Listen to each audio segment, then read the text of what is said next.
família da Natação Criativa! Quero agradecer muito a sua presença, que acompanha a gente pelo YouTube, pelo Spotify, aos mais de 360 mil seguidores lá no Instagram. E eu já vou pedir um favor para você. Vote na Natação Criativa, ó. Vote em mim. A gente está concorrendo ao melhor podcast 2025 na seção de esportes. O único da natação. Passamos da primeira fase em segundo. Agora é reta final, zerou a votação. E eu preciso do seu voto novamente, se você já fez ou se você não fez, está na hora de votar. O primeiro colocado ficou com 3 vezes mais votos que a Natação Criativa. Então é hora de você pedir para seus amigos, familiares, alunos, a gente fazer aquela campanha para aumentar a visibilidade da natação. Então acessa prêmiompb.com.br, vá na seção de esportes e vote na Natação Criativa. Até dia 2 de novembro é a votação. Aguardo o seu voto. Se você tirar um print e mandar para mim, ainda te dou um curso gratuito. Mas vamos deixar de papo, vamos pro que interessa. Hoje o assunto é muito importante. Vamos falar sobre insegurança e medo de nadar no mar. Você sabia que 41% da população brasileira não sabe nadar? E essas pessoas ainda enfrentam esse medo, esse receio, mesmo que tem pessoas que sabem nadar e ainda possuem receio e medo de nadar. E eu trouxe a especialista direto de Ubatuba, pegou a estrada, veio aqui para São Paulo, Fátima Moraes. Muito obrigado pela presença, Fátima. Eu que agradeço, Renato, por essa oportunidade de falar para todos vocês sobre a natação no mar e os benefícios e a importância de nós aprendermos a nadar no mar. O Brasil é uma das maiores costas aí de litorânea do mundo, se não me engano é a quinta, sexta, depois eu vou pesquisar aqui. Então, praticamente toda a população do Brasil, a grande maioria da população do Brasil, tem acesso ao mar para nadar no final de semana, no dia a dia, no lazer, mas às vezes não faz isso por receio, por medo ou até por falta de conhecimento. E a gente vai mostrar isso para uma pessoa que está mudando essa estrutura aqui no litoral norte de São Paulo, ensinando a população local. Ela falou que recebe até pessoal de fora, até de outros países já vieram para Ubatuba para aprender a nadar com a Fátima. Mas antes de entrar nesse assunto, vamos agradecer os nossos parceiros. A Flote, materiais de natação, tenho certeza que a Fátima utiliza os materiais da Flote, seja a boia de sinalização, nadadeira, snorkel, palmar, muitos materiais para você utilizar aí no mar. Eu adoro a nadadeira da Flote, aquela de borracha, geralmente a da concorrência dói um pouco o pé, machuca, é dura, a da Flote é super flexível, acessível, o preço muito mais em conta que da concorrente. Entra lá no site da Flote, são mais de 400 materiais, tudo com ISO 9001 e todos os materiais é testado antes com um estudo dentro da USP, tem um polo da USP que estuda cada material que chega para você, seja na piscina ou no mar.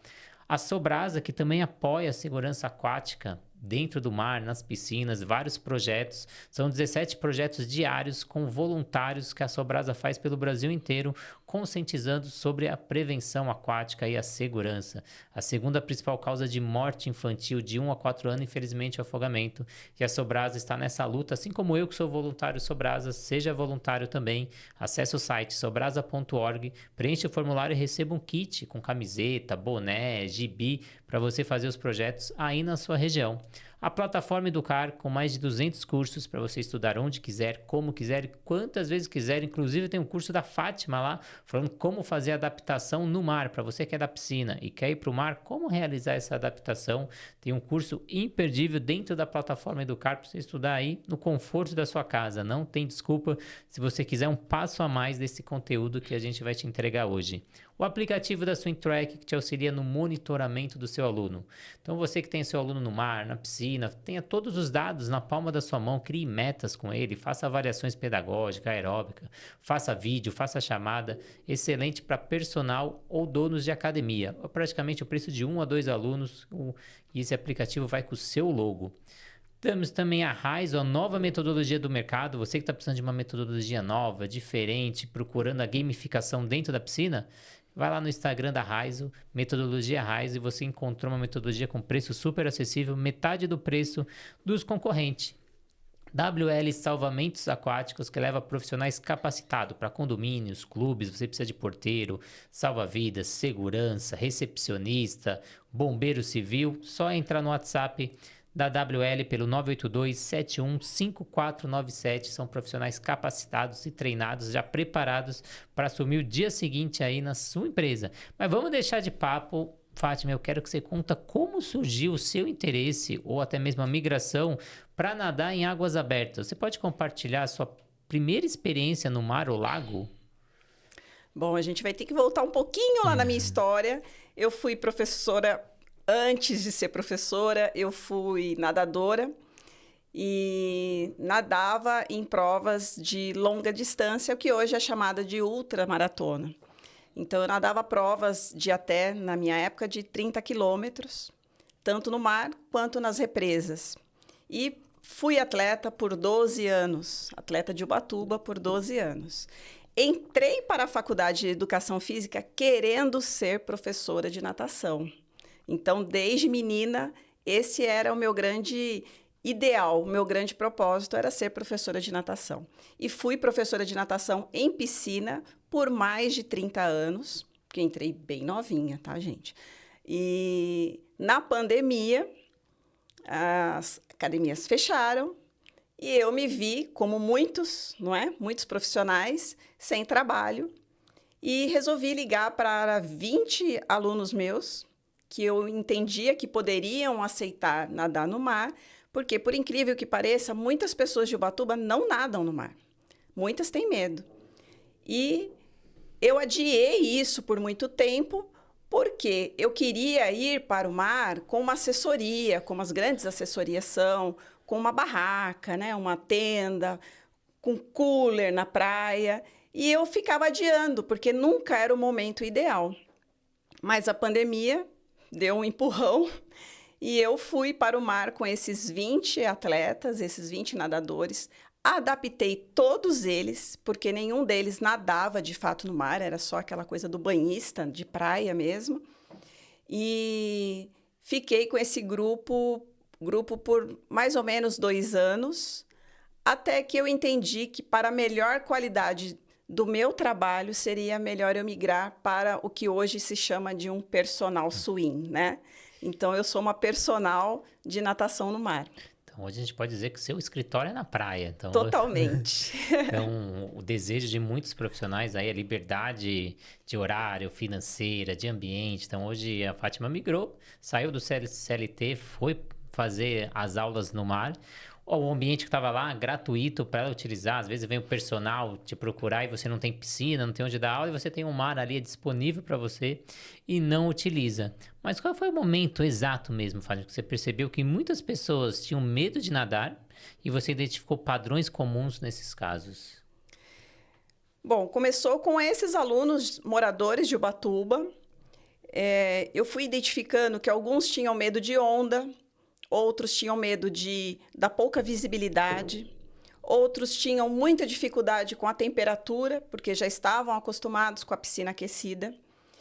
E aí eu comecei a trabalhar em grupo, só que com a fragilidade individual. E é um trabalho muito maior, né? Porque eu tinha que me desdobrar ali em várias para tratar cada um. E aí eu percebi que existia um padrão de medo, de não colocar o pé no chão, de não ter um apoio, que é tudo que a gente tem na piscina. A gente é um ambiente controlado na piscina e no mar não é. E aí, quando eu migrei para essa atividade individual, e eu fui filmando algumas aulas e colocando na internet, né, no Instagram, algumas pessoas começaram a me procurar falando da sua experiência. Tive medo, tive trauma, não sei se sei nadar onde não dá pé. É o que eu mais escuto. E aí, a partir desse momento, eu comecei a ser procurada para tirar o medo do mar. Acho que um ponto também que você falou de um receio que as pessoas têm, além de não ter visibilidade, às vezes a temperatura, a gente também tem que eles não conseguem colocar o pé no chão. Exato. Então, eles não têm onde apoiar, que na piscina eu tenho a raia, eu tenho a borda, às vezes a piscina tem uma profundidade que dá pé para mim. No mar isso não acontece. Então, às vezes, as pessoas também têm esse receio. Se eu cansar, o que que eu vou fazer? Se eu estou indo para o lugar errado, como eu vou me deslocar? Então, são alguns receios que hoje a Fátima vai auxiliar a gente. Eu vou até corrigir uma fala minha. O Brasil é o 15º em extensão litorânea no mundo. São 7.491 quilômetros de costas brasileiras. Então, a gente está entre os 20 maiores do mundo. Então, a gente tem muito mar aí para ser explorado. E no seu trabalho, Fátima, quantas pessoas já chegaram afirmando: eu tenho medo do mar? E qual costuma ser essa raiz desse medo? Trauma, desconhecimento, receio? Hoje, mais de 90% das pessoas que me procuram para tratar algum tipo de medo. Ou trauma, afogou-se, ou nem chegou a afogar porque não entra no mar. Tem medo do mar, né? Então, a grande maioria já vem com histórico. Eu faço uma anamnese ali pela internet, né? A gente conversa. E a grande maioria já começa assim: eu tenho medo de não colocar o pé no chão. Eu tenho medo de não saber parar, como você falou, né? Eu não sei flutuar. Então, a cada dia, mais de 15, 20 pessoas entram em contato comigo para ver se eu consigo solucionar o problema dela. E para quem está do outro lado e não consegue flutuar, é possível? Todo mundo flutua ou tem gente que não vai conseguir flutuar? Como você encara a sua experiência? Desses todos que já vieram, já passaram assim, tirando a população de Ubatuba, que aí eu coloco ali uns 50 alunos que vieram para o mar comigo. Nós já estamos em 150 fora de Ubatuba, de outras cidades, de outros estados e de outros países. Essas pessoas, eu sempre digo que a gente vai tentar ao máximo em uma aula, que é de duração de 1 hora, resolver esse problema. Mas cada um de nós tem a sua individualidade, não é? Então, na maioria das vezes, eu consigo que a pessoa flutue em 2 aulas. Eu peço para que ela marque 2 aulas na sequência, não na sequência do mesmo dia, né? 2 horas, porque seria muito pesado. A maioria quer fazer isso. Quer fazer 2 horas para ver se já resolve logo o problema. E as pessoas, elas não têm o conhecimento de que estar nadando no mar é muito mais pesado, mais difícil do que estar na piscina. 2 horas de mar não representa o que são 2 horas de piscina. Então, eu sempre indico que, na medida do possível, elas marquem 2 dias na sequência para a gente trabalhar esse medo ou esse trauma. Então já lança um desafio para você que está aí do outro lado. Você consegue flutuar? Escreve aqui nos comentários. Eu consigo? Eu não consigo?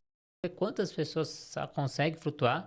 É o básico da natação, uma habilidade básica, que às vezes tem pessoas que não conseguem. Já nadam crawl, costas, peito e borboleta, mas não conseguem flutuar. E muito importante aí para prevenção e segurança aquática. Se você vai nadar num local que não tem profundidade, que não tem onde você apoiar. Então vamos fazer esse estudo aí, coloca aqui. Ou ainda, se você quiser fazer um vídeo seu flutuando, manda pra gente que a gente vai publicar tanto no meu canal quanto no canal da Fátima, mostrando a importância de flutuar e te incentivando outras pessoas a flutuar. Quando a gente cria um vídeo fazendo algo, a gente estimula a cada 10 pessoas, 6 vão querer repetir aquele vídeo que a gente colocou. Então vamos estimular as pessoas a flutuarem aí e trabalhar a prevenção aquática.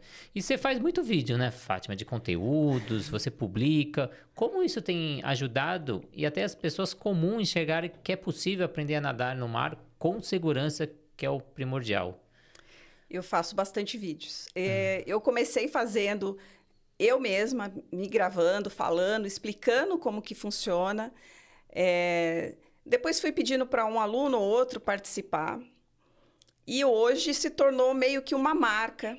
As pessoas que entram em contato comigo, elas falam: eu não vejo a hora de você estar fazendo meu vídeo, porque eu anuncio a pessoa, né? Renato de São Paulo. Então, as pessoas já entenderam que existe um roteiro ali no meu início de vídeo. Claro, eu sempre peço a autorização das pessoas para essa publicação. A publicação, ela é de cunho para divulgar o meu trabalho, mas principalmente para estimular, motivar quem está em casa a ver que pode sim ser resolvido o seu medo, o seu trauma, a sua dificuldade no mar. Então vamos lá, campanha, hashtag Eu Sei Flutuar, manda seu vídeo que a gente vai publicar, fala o seu nome, a cidade que você é e que você consegue, o quanto tempo também você nada, informação importante para gente colocar nesses vídeos e fazer a campanha Eu Sei Flutuar. Você poderia descrever aí, então, a etapa, os processos, seja mental, físico ou emocional, que alguém faz para começar a tirar esse medo e criar mais confiança no mar? Então, Renato, eu penso que já entrar em contato comigo ali pelo direct já é um grande passo, porque nós estamos falando de quase 100% são adultos. Mais de 50% são homens. E muitas pessoas têm vergonha de falar, que têm medo de nadar no mar. Muitas pessoas têm vergonha de falar que não sabem nadar. Então, só dessa pessoa ter a coragem de entrar em contato comigo, eu já penso que é um grande passo. Ali eu faço uma anamnese, pergunto se ela já faz natação, se ela pratica. Alguns falam para mim, não, eu nado 3 vezes por semana, 3 quilômetros. E 3 quilômetros na piscina é uma coisa. Quando chega ali no mar, a gente faz uma primeira parte da aula na parte rasa, com água na altura do peito, onde eu ensino a navegar, eu faço uma avaliação técnica, vejo o quanto de técnica essa pessoa tem. Ali, nessa técnica, eu já percebo o receio só pelo semblante da pessoa. Então, faço essa avaliação, ensino na parte rasa a navegação, a flutuação. E só um parênteses aqui, a flutuação é a flutuação vertical. Então, para a segurança em águas abertas, nós precisamos dominar a flutuação vertical. Não é o boiar, que as pessoas veem quando eu falo, você sabe flutuar? Sei. Ela boia. Esse é um tipo de flutuação, mas para a segurança é a flutuação vertical. Então, eu faço todo esse trabalho na parte rasa e ali eu já percebo como que será o andamento da parte funda. Então, em algumas vezes, a pessoa ela tem o medo, ela tem as etapas do medo, eu fico dentro da água junto com ela. Muita gente me pergunta, você vai de jet ski, você vai de caiaque, você fica em alguma plataforma? Não, eu estou dentro da água o tempo todo. Em alguns momentos, eu seguro esse aluno, né? Então, tem todo um processo e cada um reage de uma maneira quando tira o pé do chão. E aí, na base do conhecimento que eu adquiri ao longo desses anos de profissão e também na empatia. Eu trabalho muito com a empatia. Então, uma frase que todos escutam eu falando, não existe medo bobo. Então, tudo que é desconfortável, eles têm que me reportar para que eu dê ferramentas para que eles vençam isso quando eu não estiver junto. Eu brinco sempre, eu não quero ver aluno meu morrendo afogado, né? Então, eu não quero criar uma dependência desse aluno comigo. Eu quero deixá-lo seguro quando ele estiver sozinho, quando ele estiver no ambiente aquático sozinho. Praticamente é mãe, cria para o mundo.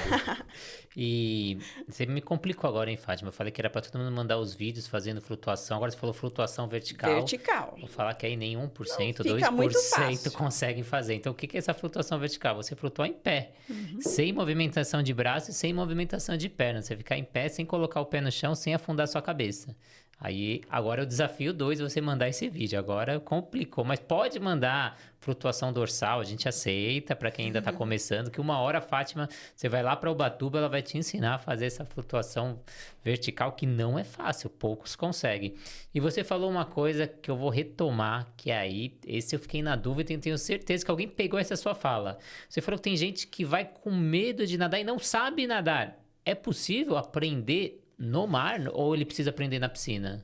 É totalmente possível aprender a nadar no mar. Eu tenho pessoas que ainda nadam comigo, 50 a mais, a Silvia, tenho certeza que ela vai ver esse podcast, e ela me ligou um dia que ela foi procurar um professor e o professor não queria ensinar ela a nadar no mar. E ela foi para Ubatuba, foi morar em Ubatuba porque ela ama o mar. Então, ela faz canoa havaiana. E sem saber nadar, ela entrou para a canoa havaiana. Eu acho ela super corajosa só de ter feito isso. E ela entrou em contato, mas eu quero aprender a nadar no mar. Você me ensina? Claro. Ontem foi uma aula dela que ela, pela primeira vez, passou uma arrebentação. Uma arrebentação, para quem não sabe, é onde as ondas estouram. E ela se saiu muito bem, aprendeu a nadar no mar, está aprendendo. Então, Silvia, ó, manda o seu vídeo, conta a sua experiência para estimular outras pessoas a também saírem do zero e ir até o 100%. Então, não sabia nadar, não sabia só fazer a respiração, fazer a técnica do nada e agora está nadando no mar. Parabéns aí, Silvia. E na sua metodologia, como que é essa primeira aula para quem está chegando aí? Várias partes do mundo, que cuidados você toma para ambientar esse aluno ao esse novo meio e reduzir essa insegurança inicial? Uma coisa que é comum, Renato, é mesmo a pessoa já me passando ali uma prévia que ela já pratica natação, quanto de quilometragem ela faz por aula, a primeira aula eu procuro sempre ser no mesmo lugar, é uma praia mansa, rasa, que de propósito eu escolhi que ela não dá para ver o fundo na maioria das vezes, então é uma areia mais escura, porque ali, naquela parte rasa, se ele não conseguiu ver o fundo e ele já ficou em pânico ali, eu já sei como que vai ser o meu procedimento com a parte funda. Então, em todo momento que eu estou conversando, e eu converso bastante com o aluno, eu estou avaliando ele o tempo todo. Então, a gente passa por essa avaliação técnica, eu vejo o quanto de natação realmente ele sabe. Ensino a utilização da boia de sinalização, porque é uma coisa que, hoje em dia, que bom, muitas pessoas estão usando, mas poucas pessoas sabem como utilizar aquele equipamento. E ela existe para uma finalidade e ela tem um uso correto. E a maioria das vezes eu vejo as pessoas usando de maneira equivocada. Então, eu ensino como usa a boia de sinalização, ensino a navegação, porque no mar nós não temos raia que faz com que a gente nade retinho, não é? Então, ensino a navegação, tudo isso na parte rasa ainda. E depois nós avançamos para o fundo. Sensacional. E aí, quais são as variáveis aí de ambiente que essa pessoa pode encontrar dentro do mar? A gente sabe que tem a correnteza, tem a temperatura, a visibilidade, às vezes a fauna local. O que você julga aí ser desafiador para quem está começando e como preparar ele para tantas variáveis aí? A primeira aula é muita informação ao mesmo tempo. É impactante a primeira aula, porque ele já no pisar já é diferente. Você pode pisar em algum animal na areia, pisa em conchas, às vezes pisa em coisas que você não detecta o que é, não é? Não ver o fundo é um dos grandes bloqueadores das pessoas. O medo de animais marinhos é um grande bloqueador. Então, a maioria tem muito medo de tubarão. E o tubarão? E como que faz com o tubarão? Então, assim, eu acabei me tornando uma pessoa apreciadora do tema tubarão. Sigo vários especialistas, vejo vários vídeos sobre tubarão, porque eu preciso entender o que fazer quando esse tubarão chegar próximo a mim. Afinal de contas, eu estou dentro do mar todo dia. E, graças a Deus, já 3 vezes eu me deparei com um tubarão e foi tudo bem. Então, é um medo real das pessoas. Por incrível que pareça, muitas reclamam muito da água salgada.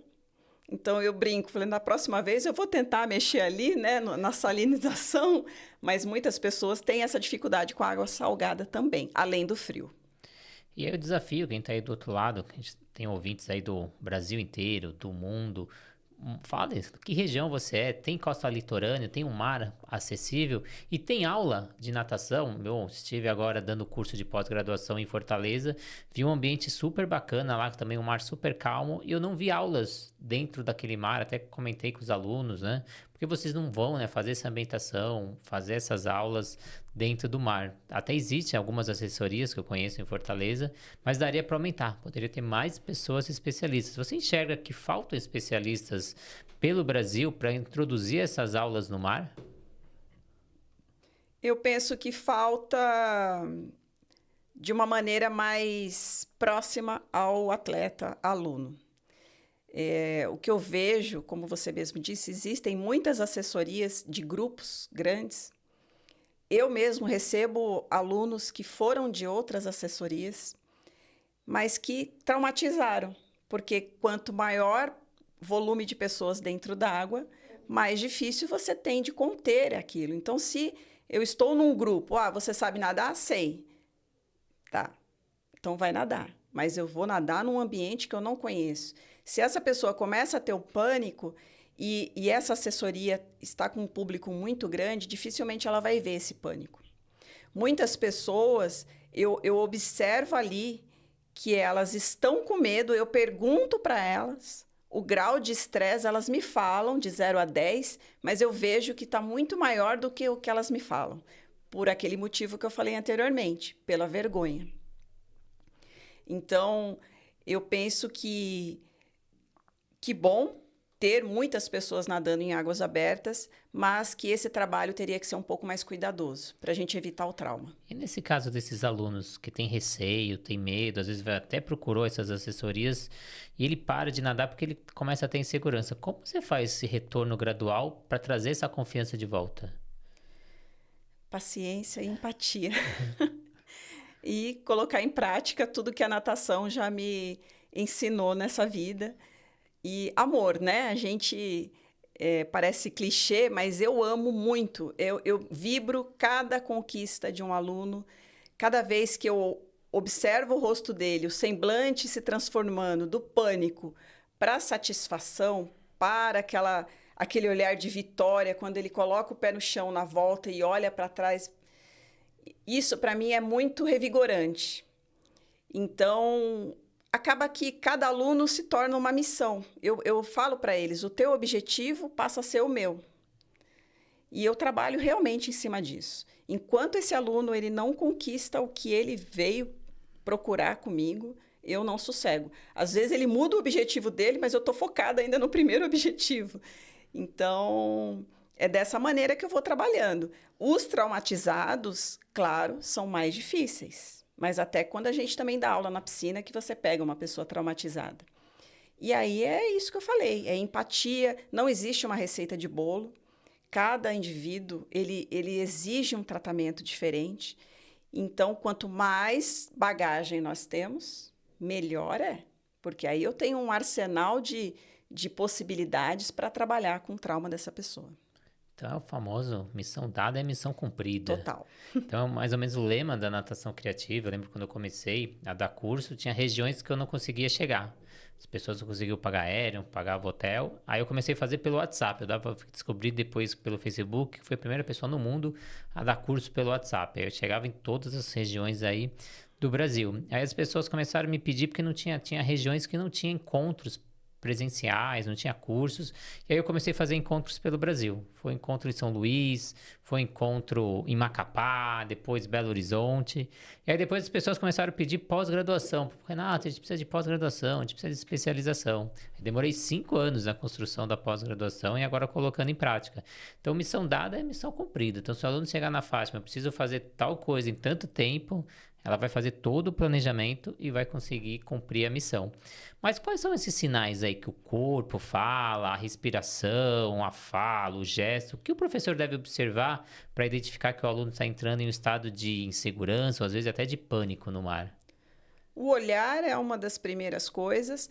Mas está de óculos, mas a gente, com a experiência, consegue ver o olhinho, né? A respiração, ela altera totalmente, então a maioria entra em hiperventilação muito rápido, que é um trabalho que aí eu aproximo mais ele de mim, eu toco nele, eu coloco a mão nas costas, em alguns casos eu preciso realmente segurá-lo, né? E eu faço com que o aluno entenda que ele vai ser resgatado caso seja necessário. Teve um caso, assim, se você me permite contar, de um triatleta. Eu, com essa minha estatura de 1,65 m, eu batia no cotovelo dele. Um homem forte, experiente, e ele teve um pânico na represa sozinho. Ele se sentiu mal e ele me ligou, ele falou, eu tenho uma prova daqui 2 semanas, eu só posso ir um dia em Ubatuba e eu preciso resolver isso. E ele foi num dia assim terrível, de chuva, de frio, vento. Quando eu cheguei na praia, ele me olhou e falou: eu pensei em te ligar para cancelar. Eu falei: não, o tempo está para você. É no pior dos cenários que a gente vai curar o teu trauma. E a hora que a gente avançou para a parte funda, ele começou a hiperventilar. Depois ele me contou, eu coloquei a mão nas costas dele e falei: fica tranquilo, que se precisar te tirar da água, eu tiro. E ele falou que quando eu falei isso, ele relaxou. Porque ele confiou que realmente eu teria habilidade e técnica para fazer esse resgate dele.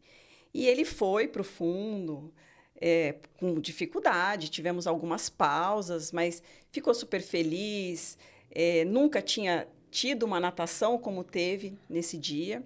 2 semanas depois, ele ficou em 3º lugar lá na prova de triatlo que ele participou, mandou mensagem para mim, agradeceu. Então, o aluno ele precisa confiar na competência desse professor, né? E aí a gente só consegue isso tendo base mesmo, né? Tendo experiência. E quando o aluno ele confia de que você não só vai resolver o problema dele, mas que ele está seguro com você, aí fica mais fácil o trabalho, vamos dizer assim. E você tocou num ponto muito importante nessa hiperventilação. Se a gente falar de segurança aquática, é até perigoso, né? Uma bola de neve. Ele começa a fazer essa hiperventilação, ele já não vai conseguir respirar, às vezes vai até engolir água. Você teve esse caso de êxito, mas com certeza algumas pessoas passaram por aí sem êxito. Isso é perigoso, que é a hora que a pessoa começa a hiperventilar no mar? É bem perigoso porque já é o passo do pânico. Então, o pânico, na minha experiência, ele vai escalonando. Vai passando de um nervoso para o pânico, hiperventila. Do hiperventilar, ele já não raciocina mais. Então, ele já entra num estado de se debater. E isso é muito perigoso. Aí ele quer me agarrar. Então, eu ensino para ele também como ele deve ser resgatado, né? Eu viro ele, nunca deixo ele de frente para mim, para ele não me agarrar. Eu coloco a boia de sinalização dele para ele segurar e eu seguro ele. E em alguns casos, se precisar deitá-lo, né? E aí ele vai boiar, como a gente falou antes, e eu trago ele de volta, ou eu fico ali só para ele se restabelecer dessa hiperventilação. E para quem só nada na piscina e quer se aventurar no mar, isso acontece muito, né? A gente vê muitas pessoas. É possível eu fazer essa transição, chegar pro dia da prova, nadar, ou eu preciso de uma transição da piscina para o treino do mar, para que o aluno não quebre tanto na parte mental quanto na parte física?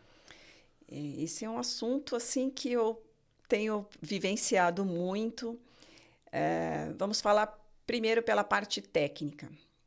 Eu escuto profissionais falando: se você nada 1 quilômetro no mar, você pode se inscrever na piscina, você pode se inscrever para 1 quilômetro no mar. Isso é um desconhecimento técnico, não é? Não é uma verdade. Você tem a habilidade de nadar 1 quilômetro, mas ao momento que você vai para uma represa ou para o mar, isso modifica. Todo o comportamento do ambiente modifica o nosso comportamento. Então, o que eu sempre recomendo, antes de se inscrever por uma prova, se nós estamos falando de provas de natação em águas abertas, procure um profissional que vá dar uma aula em águas abertas. Isso é o primeiro. Porque, para mim, é bem loucura você sair de uma piscina, se inscreve numa prova de mar que seja de 500 metros. A pessoa vai se deparar com um ambiente totalmente diferente. Ela, em 200 metros, ela já não coloca o pé no chão mais, já tem profundidade. Na maioria das vezes tem onda. Na maioria das vezes pode ter animal. Algum animal marinho pode surgir. O sabor da água é diferente. São muitas variáveis e ainda mais, falando em provas, um grande volume de pessoas nadando ao mesmo tempo, que também precisa ser treinado. Eu vejo hoje pouco isso, se falando de treinamento de saídas de provas. Quando eu era atleta, nós tínhamos um treinamento sobre isso. Onde você vai se posicionar, o que você vai fazer, né? Hoje em dia, são pessoas passando por cima de pessoas no mar. É muito perigoso. Então, eu penso que o aluno que faz isso, o atleta, ele não dimensiona o risco que ele está correndo. E aí nós, como profissionais, deveríamos não só alertá-los, mas prepará-los para isso. Essa é a grande questão. Como eu preparo o meu aluno que demonstrou ter uma vontade de ir para águas abertas? E essa pessoa ela está querendo ir para águas abertas. Quando ela vai procurar uma prova para ela se inscrever, o que ela tem que prestar atenção nessa prova? Olhar com cuidado? Tem algum checklist? O que essa empresa vai fornecer? O que não vai fornecer? Quais são básicos aí para eu me inscrever? Porque a gente sabe que tem várias empresas fornecendo provas, experiências no mar, mas algumas focado, sim, na segurança aquática, outras mais focado no número de pessoas, inscrições e pecando às vezes nessa parte de segurança. Para aquela pessoa, aquele nadador que está ouvindo a gente, o que ele deve levar em consideração? Renato, eu vou fazer uma analogia comigo no montanhismo. Então, eu sou uma entusiasta do montanhismo, sou praticante de montanhismo. Eu comecei do zero. Eu brinco que eu era uma pata, porque eu sou um ser aquático. Então, eu fazia trilhas e eu caía muitas vezes. E eu entendi que para eu estar naquele ambiente, eu teria que me preparar melhor, tanto fisicamente quanto tecnicamente, com equipamentos e principalmente emocionalmente.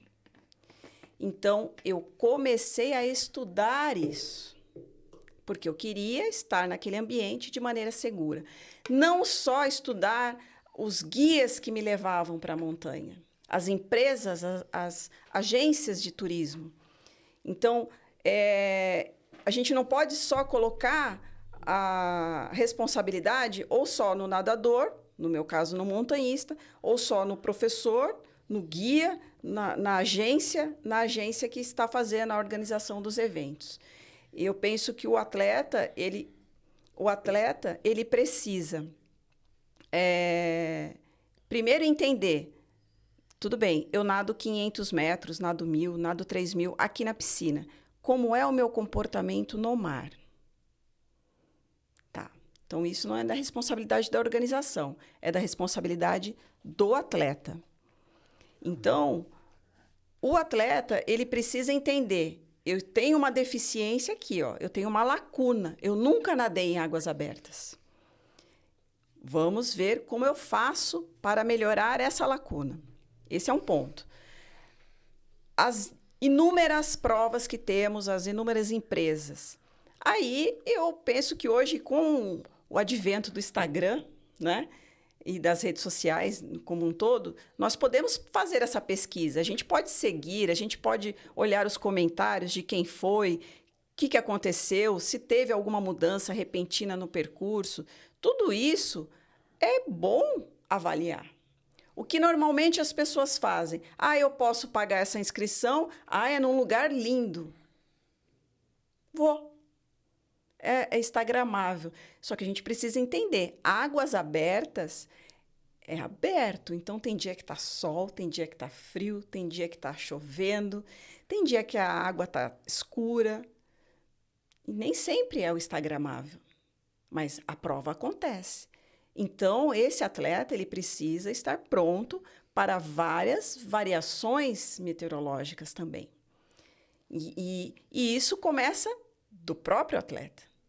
Entender a sua limitação, o que está faltando ali, que lacuna que precisa ser preenchida no conhecimento técnico que ele tem. Você falou que tem dias que tá de um jeito, dias que tá de outro. Eu vou dizer que tem horas e até minutos. Minutos. Eu entro no mar de um jeito e quando eu saio ele já tá completamente diferente no meio do percurso. Então, quando eu chego, eu acho que eu vou encarar uma coisa e quando eu saio eu encarei outra. Então, você tem que estar preparado para isso, tem que ter um treinamento prévio, um conhecimento prévio, como você disse. E essas provas que estão cada vez aumentando mais, o número de eventos ou organizadores, número de provas no ano, novos adeptos, E eu comecei a pesquisar, não sou da área de águas abertas, mas através dos podcasts que eu vou fazer com os profissionais, eu estudo cada profissional que vem aqui. E eu achei, como não sei que palavra que eu acho, eu achei um pouco que falta ainda protocolos que sejam obrigatórios para todas as empresas. Hoje existem recomendações para eventos no mar. Você acha que faltam protocolos aí obrigatórios que todos deviam, tantos números de embarcações por número de participantes, boia ou sem boia, não sei, algumas regras que seriam obrigatórias? Eu acredito que sim. E não digo só no número de embarcações. O staff que trabalha nisso precisa entender o que ele está fazendo também. Porque uma pessoa que está numa embarcação e ela não sabe lidar com aquele volume de pessoas que é muito grande, pode ter um acidente bem grande. Então, claro, nós temos aí, na maioria das provas, né, o apoio dos bombeiros, dos salva-vidas, não é? Que é maravilhoso o trabalho deles. Mas, às vezes, tem outras pessoas que são contratadas ou voluntários até. Então, isso também precisa ser trabalhado. Como que eu pratico a segurança daquele atleta que está lá, naquele momento, dentro da água? Se o meu barco tiver corrente, se o meu barco tiver onda, que distância que eu tenho que ficar desse atleta? Uma coisa quando eu era atleta de natação, de águas abertas, quando eu competia no Campeonato Paulista, que para mim era muito ruim, era o cheiro do combustível dos barcos a motor. Pô, você está nadando, você tem milésimos de segundos ali para você respirar. Quando você respira fumaça. Isso é muito ruim. E isso pode aumentar o quadro da hiperventilação e o pânico. Então, eu penso que, ótimo, muitos barcos é seguro, mas muitos barcos sabendo o que tem que fazer. Eu entrevistei o Mário Pinto, que é um grande nadador. Ele falou que ele foi fazer uma prova e ele contratou um rapaz para ir de caiaque com ele, seguir ele. E quando estava chegando no final da prova, a esposa foi junto, né, com esse rapaz para tirar as fotos, tudo. E esse rapaz virou a embarcação, o caiaque, e ele não sabia nadar. E a esposa teve que salvar. Então, às vezes, a gente contrata, a gente está indo na empresa achando que essa empresa é especializada, que ela sabe, segue todas as normas, mas às vezes nem sempre, né? E eu queria contar uma experiência minha, Fátima, não apontando o dedo, falando quem é culpado, mas um momento para a gente refletir. Eu fui passar férias em Trindade uma vez, você deve conhecer, próximo ali da sua região, é um mar calmo, um tapete, só que eu fui em julho, época que não tem muito movimento, e não tinha salva-vidas, guarda-vidas, por ser um momento de baixa.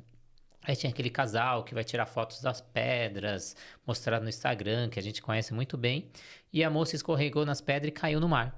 Visivelmente ela não sabia nadar. Então, aí o marido, o namorado, não sei, pulou e retirou ela da água. E ele visivelmente sabia nadar, ele tinha técnica da natação. Só que para sair do mar, ele quis vencer a arrebentação. Então ele ia nadando, as ondas levavam ele para a pedra. Ele ia nadando, as ondas levavam. E ele fez um tempo esse percurso, até chegar um momento que ele cansou, ele hiperventilou, começou a entrar no desespero. Aí os caiçaras, o pessoal local foi, tirou ele do mar, ele saiu do mar vivo, chegou o SAMU ainda vivo, fizeram todo o procedimento e levaram ele vivo. Eu vi ele saindo da praia vivo. Só que como eu sou curioso, fui pesquisar no dia seguinte no jornal local e ele tinha falecido. Então a gente não teve êxito nessa pessoa. E aí essa pessoa visivelmente fez aula de natação. Ela teve o acompanhamento de um profissional.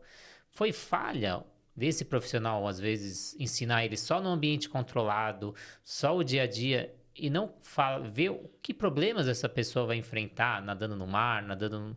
Então, a gente pensar além da natação e que ponto é importante desse profissional que às vezes só está ensinando a natação lá na academia, ele ensinar essas novas habilidades.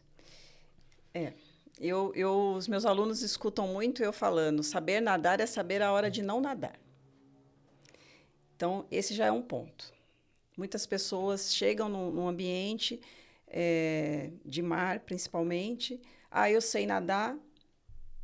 E o mar está dizendo claramente, não é a hora de nadar. Mas acabam, por isso que a gente escuta tanto, morre afogado quem sabe nadar, porque essa pessoa ela se aventura mais. E eu falo que não, essa pessoa não sabe nadar. Então, esse é um ponto.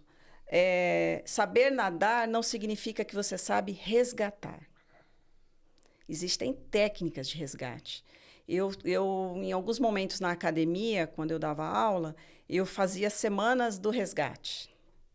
Então, isso para os adultos. Eu dava aula para adultos, que geralmente a gente vê isso em aulas de criança. Fazia os alunos nadarem de roupa, porque é outro tipo de situação. Eu sempre falava, vai que um dia vocês estão passeando de barco e caem. Vocês vão saber nadar sem óculos? Vocês vão saber nadar de roupa? E se precisar salvar alguém, como que vai ser? Então, eu passava técnicas porque em Ubatuba tinha um programa, não sei se ainda existe, chama Salva Surf, que o grupo de bombeiros que apresentam para os surfistas, porque a maioria das vezes em Ubatuba é o surfista que chega primeiro, porque ele já está lá dentro d'água, com a prancha, que é muito mais rápido. Então, os salva-vidas viram uma parceria com os surfistas. E eu, na época, trabalhava na prefeitura e participei desse programa. Então, tive esse ensino através de um salva-vidas. E passei isso para os meus alunos. Nas minhas aulas de natação, com alguns alunos, eu ensino a parte básica, que era uma coisa que eu não tinha me ligado há um tempo atrás. Uma vez um aluno falou para mim, tá, eu sei que você consegue me tirar da água se eu passar mal, mas se você passar mal? Me impactou, porque até então eu fico no modo protetora professora. Mas realmente, e se eu passar mal? Né? Então, eu penso que deveria ter para a população, pelo menos da natação, a natação ela deveria ser na escola já. Começa por aí, né? Nós sabemos disso. Mas, pelo menos para a população da natação, para atletas, para alunos de natação, deveria ter um básico de ensino de resgate. Então, segundo a Sobrasa, que é o nosso apoiador, 15 brasileiros morrem afogados diariamente e 70% das mortes ocorrem em rios, lagos e represa. E agora que a gente está entrando no verão, o aumento de mortes no verão é 41% maior de óbitos. Então, é um momento delicado, é um momento que a gente tem que ter essa reflexão.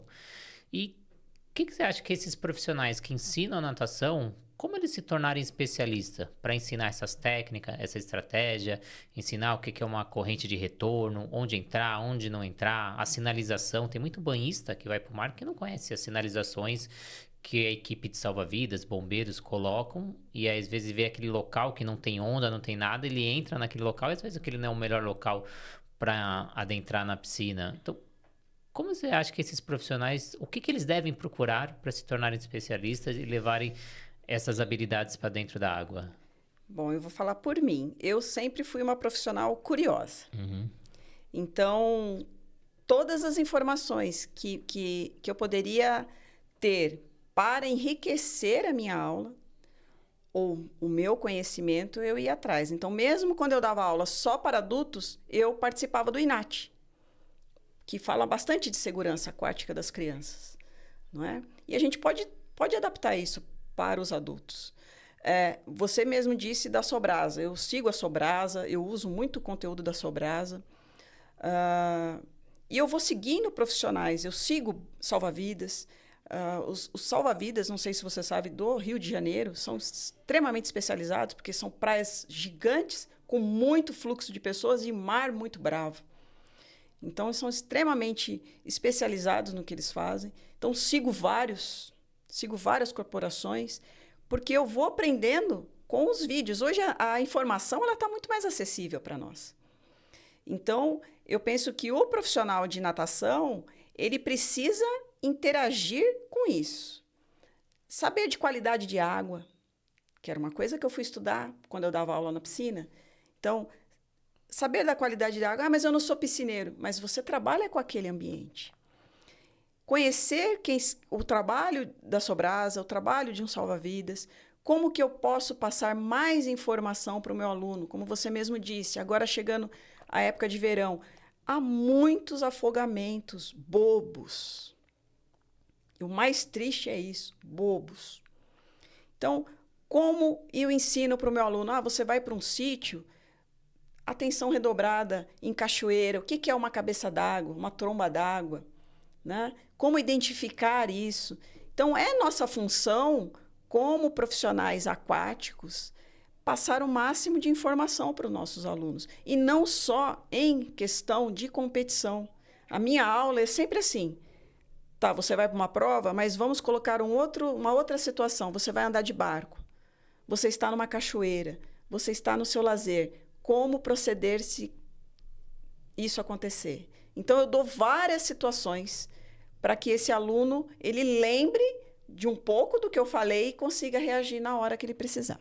A Sobrasa, segundo os estudos, mostra que 90% dos acidentes poderiam ser evitados. Então, a grande maioria dos acidentes no mar poderiam ser evitados.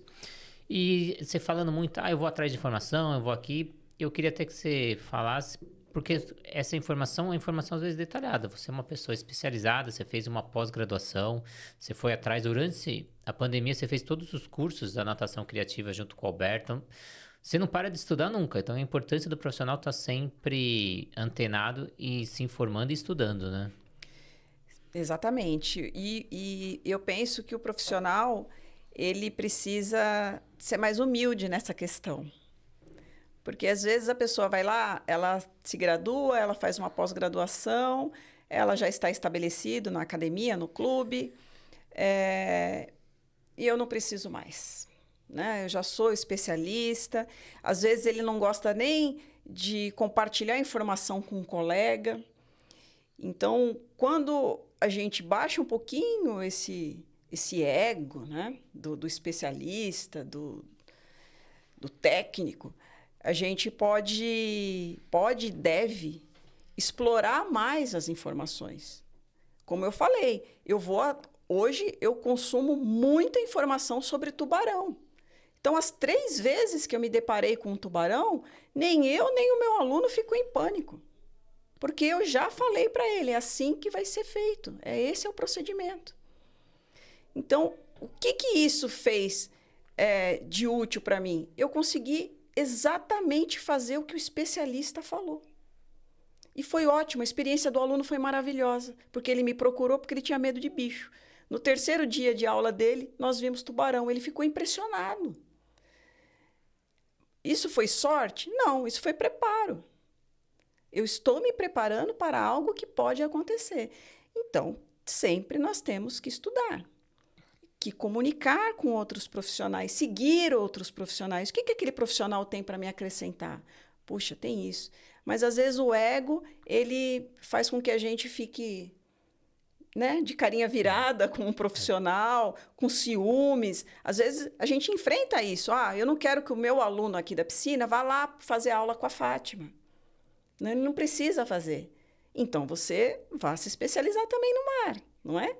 Fátima, para quem está aí do outro lado, está curioso, quer saber mais sobre a Fátima, quer conhecer o seu projeto, quer ir fazer aula em Ubatuba, onde ele te acha? Bom, hoje a maior maneira que as pessoas estão me achando é pelo Instagram. Posso falar meu Instagram, Pode. Né? É @Fátima Moraes. Então, nós já somos aí uma comunidade de 111 mil pessoas, muito ativas, muita gente fora do Brasil. Já tenho marcações de aula com pessoas que vão vir da Alemanha, da Holanda, já vieram da Holanda fazer aula comigo. Então, é ali que tudo começa. Você pode, como eu brinco, vai lá e namora a Fátima antes de vir ter uma aula com a Fátima. Veja, todos aqueles vídeos são reais, são pessoas que passaram por uma situação, eu brinco que ali é 5% da aula dela. Então, pelos meus vídeos, as pessoas veem que é praticamente 100% de aproveitamento do que aquela pessoa procurou na aula. Então, acompanhe ali pelas minhas publicações na rede social, me manda um direct, porque eu respondo para todo mundo e sou eu mesmo que respondo.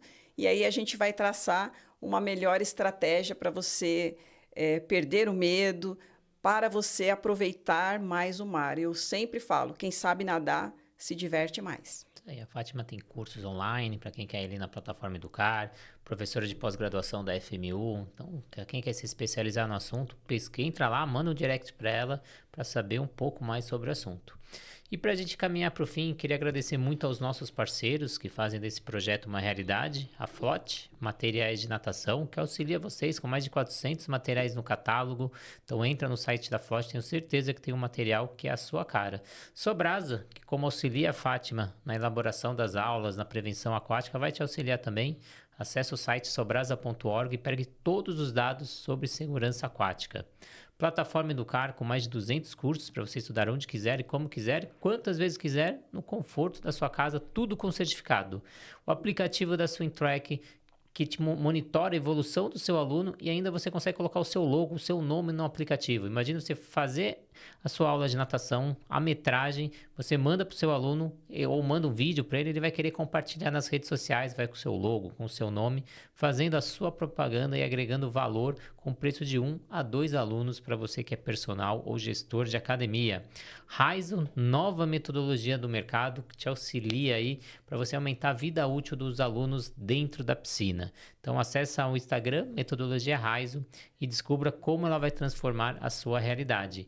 WL Salvamentos Aquático, que investe em profissionais qualificados para academias, clubes como salva-vidas, bombeiro civil, segurança, porteiro, recepcionista. Entre em contato pelo WhatsApp 982 71 5497. E, por fim, pedir para vocês votarem aqui, ó. Vote em mim, vote na Natação Criativa. Estamos concorrendo ao melhor podcast 2025 na seção de esportes, o único da natação. Então entra lá no site, vote e vamos levar a natação a outro patamar, o único da natação na seção de esporte, mostrando a nossa força. Você que é amante, técnico, professor, vote lá, peço muito a sua ajuda. E se você votar e mandar um print, eu te dou um curso gratuito para você como gratificação e meu muito obrigado. Fátima, para a gente fechar, como você deixaria uma mensagem final para quem ainda tem medo, tem um obstáculo e quer enfrentar essa conquista de nadar no mar? Procure um profissional qualificado. Não tente fazer isso sozinho. Você não precisa fazer isso sozinho. E eu tenho certeza que você encontrando um bom profissional, paciente, que tenha competência nessa área, um mundo novo vai se abrir para você, né? É maravilhoso, o mar é maravilhoso, muitas pessoas temem o mar, e não é para temer, é para respeitá-lo. Então, quanto mais você puder estar com pessoas que gostam do que fazem, que vão te levar para esse upgrade, vamos dizer assim, da natação, você vai começar a visualizar essas experiências na praia, na represa, num lago, numa cachoeira, de uma maneira diferente e principalmente com tranquilidade e segurança. Então, se você ficou até o final, essa entrevista fez sentido para você, compartilha com seus amigos que querem nadar no mar, são amantes da natação, ativa a notificação, só 60% de quem segue o nosso canal ativou a notificação, ativa para sempre receber os novos episódios e, claro, segue o nosso canal, segue a Fátima Moraes no Instagram, que vale a pena conteúdos de qualidade. Então, muito obrigado e até a próxima entrevista.